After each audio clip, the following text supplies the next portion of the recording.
नमस्ते साथियों, पेश है आज की प्रेरणादायक कहानी या मोटिवेशनल स्टोरी। कहानी का शीर्षक है कुएं में पड़ा कुत्ता। आइए शुरू करते हैं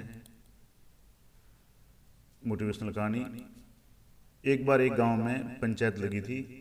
वहीं थोड़ी दूर पर एक संत ने अपना बसेरा किया हुआ था। जब पंचायत किसी निर्णय पर नहीं पहुंच सकी तो किसी ने कहा, क्यों ना हम महात्मा जी से सलाह लें, उनके पास जाएं, अपनी समस्या को लेकर के चलें। अंततः सबने फैसला किया और संत के पास पहुंचे। संत ने पूरे गांव के लोगों को आते हुए देखा तो पूछा, कैसे आना हुआ?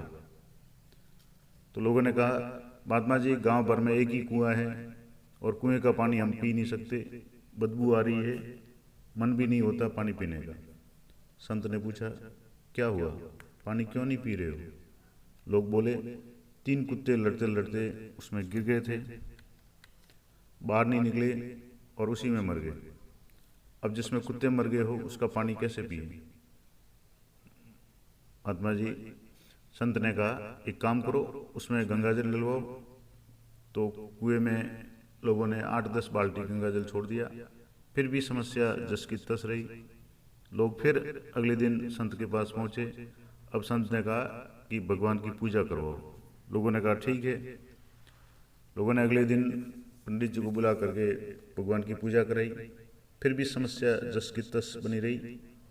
लोग फिर संत के पास पहुंचे। अब संत ने कहा कि उसमें कुछ सुगंधित द्रव्य डलवाओ, सेंट वगैरह खुशबू डालो। लोगों ने फिर ऐसा ही किया और सुगंधित द्रव्य डाला गया। नतीजा वही, डाक के 3 पात। लोग फिर संत के पास आए। अब संत खुद चलकर देखने आए कि वास्तव में समस्या क्या है और क्यों इसका समाधान नहीं हो रहा है। लोगों ने कहा, महाराज, वही हालत है, हमने सब करके देख लिया, गंगाजल भी डलवाया, पूजा भी करवाई, प्रसाद भी बांटा और उसमें सुगंधित पुष्प और बहुत सी चीज़ें डाली, लेकिन महाराज हालत वही के वही है। अब संत आश्चर्यचकित हुए कि अभी तक इसका कार्य ठीक क्यों नहीं हुआ। तो संत ने पूछा कि तुमने सब और तो कर लिया, लेकिन क्या वो 3 कुत्ते मरे पड़े थे, उन्हें निकाला कि नहीं? लोग बोले, उसके लिए तो आपने कहा ही नहीं था और ना हमने निकाला, बाकी हमने सारा काम किया, वो तो वहीं के वहीं पड़े हैं। अब संत बोले कि जब तक तुम उन्हें नहीं निकालोगे, इन उपायों का कोई प्रभाव नहीं होगा। और सही बात यह है कि हमारे और आपके जीवन में भी यही कहानी है।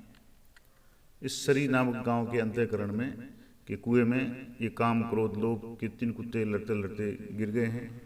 इन्हीं की सारी बदबू है। हम उपाय पूछते हैं तो लोग बताते हैं, तीर्थ यात्रा कर लो, थोड़ा ये कर लो, पूजा पाठ कर लो, वो कर लो, और सब करते हैं। बदबू उन्हीं दुर्गुणों की आती है जो हमारे अंतःकरण में के कुएं में गिरे हुए हैं, जिसमें काम क्रोध और लोभ होते हैं। तो ये छोटी सी कहानी थी और इस कहानी का सार है कि पहले हमें अपने भीतर के दुर्गुणों को निकाल कर बाहर करना चाहिए, तभी हमारा जीवन है वो सफल हो पाएगा। तो मिलते हैं अगली प्रेरणादायक कहानी में। कहानी आपको कैसी लगी कमेंट करके जरूर बताइएगा। धन्यवाद। जय हिंद, जय भारत।